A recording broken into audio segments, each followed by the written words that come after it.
오늘은 레위기서 27장의 말씀을 묵상합니다. 레위기서 27장은 레위기서의 마지막 장으로 소원에 관한 규례입니다. 소원이란 하나님께 드려서 하나님께 무엇을 하겠다고 약속하는 것입니다. 예를 들어서 하나님께 건축원금 10만 불을 작정했는데 그만 사업이 어려워지고 가정이 어려워져서 지금 그것을 드릴 수 있는 상황이 되지 않는다고 할 때 과연 성도는 어떻게 해야 할까요? 교회를 옮겨버리면 그것으로 끝날까요? 옮기면 간단할 것 같지만 하나님께 소원한 것은 하나님과의 1대1의 약속이기 때문에 교회를 옮긴다고 해서 양심의 가착에서까지 벗어날 수 있는 길은 아닌 것입니다. 레위기의 내용은 5제사와 7절기입니다. 5제사는 번제, 소제, 화목제, 속제제, 속건제에 7절기는 유월절, 무교절, 초실절, 오순절, 나팔절, 속죄일, 장막절입니다. 한마디로 요약하자면 구약 예배의 교본이 레위기서입니다. 그런데 이 레위기서의 마지막 27장이 소원에 관한 규례로 끝난다고 하는 것은 대단히 의미심장합니다. 그것은 하나님께 소원하는 것을 소홀히 다루어서는 안 된다는 것을 성경이 우리에게 말씀하고 있고, 예배 중에서 가장 중요한 부분 하나가 소원일 수도 있다고 하는 것을 성경이 우리에게 강조하기 위함이라고 말씀드릴 수가 있습니다. 그럼 하나님을 상대로 해서 인간이 약속하는 것이 소원인데 소원의 대상이 누구입니까? 소원의 대상은 언제나 하나님입니다. 사람이 하나님을 상대로 소원을 하는 경우는 대체로 2가지 경우입니다. 하나는 인생의 큰 위기를 겪을 때 하나님 이번 위기에서 건져만 주시면 내가 이런 일을 하겠습니다. 여기서 이것은 위기소원이라고 말씀드릴 수가 있는데요.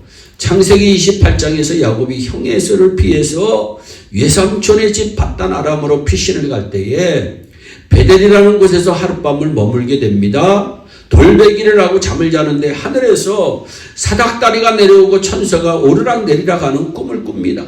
거기서 야곱이 소원을 합니다. 하나님 나를 지켜주시고 내 이 여행에 먹을 양식과 입을 옷을 주시고 나로 하여금 평안히 아버지 집에 돌아오게 하시면 하나님께서 나의 하나님이 되실 것이고 내가 기둥으로 세우는 이 돌이 하나님의 전이 될 것이고 내가 하나님이 주시는 수입 가운데 10분의 1을 반드시 드리겠습니다.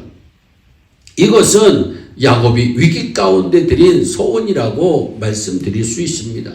다른 하나는 하나님이 주실 것을 믿고 감사해서 드리는 감사 소원입니다.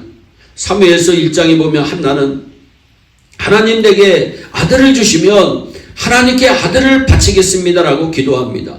그 기도를 듣고 하나님이 한나에게 아들을 주십니다. 그래서 사무엘이라고 이름을 지었는데 그 뜻은 하나님께서 들으셨다입니다. 하나님이 들으시고 낳은 아들이라고 하는 뜻입니다.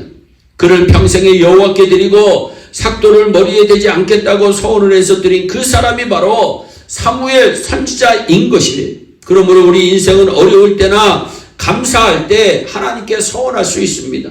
그러면 소원의 내용은 무엇입니까? 소원의 내용은 하나님께 드리겠다는 겁니다. 사람이 자기 자신을 드리든지 아니면 짐승을 드리든지 집을 드리든지 밭을 드리든지 그것이 소원입니다. 소원에서는 자발성이 가장 중요한데요. 자발적으로 드리는 것만이 소원이 될 수가 있습니다.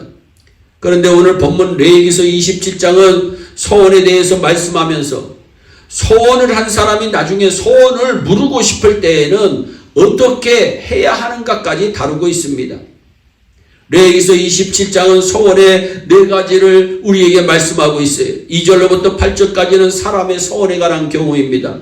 하나님 내가 여호와께 나 자신을 드리고 내 가정을 드리겠습니다. 여호와께 자기 자신을 드리겠습니다라고 소원해놓고 나중에 마음이 바뀌어서 소원한 것을 지키지 못하게 되었다면 벌금을 내라는 것입니다. 벌금은 성별에 따라 다르고 나이에 따라 다릅니다. 그러니까 여기서 남자으로는 50세겔, 여자으로는 30세겔, 남자아이는 5세겔입니다. 한 세겔이 1g인데 이것은 노동자 4일 임금에 해당합니다. 그러니까 50세겔이면 노동자의 20일 임금에 해당되는 겁니다. 그렇기 때문에 함부로 하나님께 바치겠다는 소원을 하지 말라는 것입니다. 그런데 구약율법은 자비로운 율법입니다. 소원한 사람이 만약에 그것을 감당할 수 없으면 어떻게 해야 할 것까지 말씀을 드리는데요. 27장 8절입니다. 그러나 소원자가 가난하여 너희의 정가를 감당하지 못하겠으면 그를 제사장 앞으로 데려갈 것이요. 제사장은 그 값을 정하되 그 소원자의 행세대로 값을 정할지니라 성경은 말씀합니다. 이것은 소원했는데 돈이 없다면 하나님께서 디스카운트 해준다는 겁니다. 우리는 여기서 무엇을 볼 수 있습니까? 하나님의 자비로우신, 인내로우신 성품을 볼 수가 있습니다. 두 번째로 9절로부터 13절은 짐승에 관한 소원의 내용입니다. 14절로부터 15절은 집에 관한 내용입니다. 집을 바쳤을 때의 내용이에요. 16절로부터 25절은 밭을 하나님께 드렸을 때의 소원한 경우입니다. 그런데 26절로부터 33절까지는 사람이 여호와께 소원해서 드릴 수 없는 것이 있음을 우리에게 말씀하고 있어요. 소원으로 바칠 수 없는 세 가지입니다.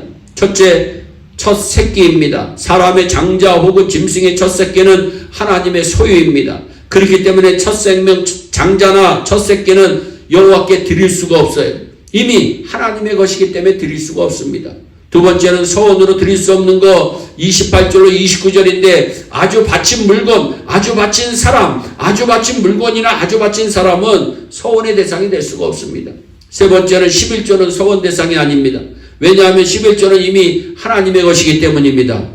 하나님은 소원한 것을 잊어버리지 않으시는 분이십니다. 우리는 잊을 수 있지만 하나님은 잊지 않으십니다. 그 하나님 앞에 오늘 우리는 정직하게 살아가야 할 의무가 있습니다. 하나님 앞에서 여러분들이 소원한 것이 있다면 잘 지켜서 더 복된 삶을 누리시기를 주 예수 그리스도의 이름으로 축원합니다. 기도하겠습니다. 사랑의 하나님 아버지, 우리가 위기를 만났을 때 또 너무나 간절히 원하는 것이 있을 때 소원할 때가 있습니다. 하나님, 우리가 소원한 것을 잘 지킬 수 있도록 복을 내려주시되 하나님, 어떠한 경우에 소원한 것을 갚지 못할 경우가 된다면 제사장에게로 가서 정한 값을 받아 반드시 소원한 것을 아버지 하나님 해결할 수 있도록 복을 내려주시고 하나님, 우리의 삶을 통해서 약속의 하나님 따라 승리하는 우리 모두가 될 수 있도록 큰 복을 내려 주시옵소서. 감사하고 예수님의 이름으로 기도하옵나이다. 아멘.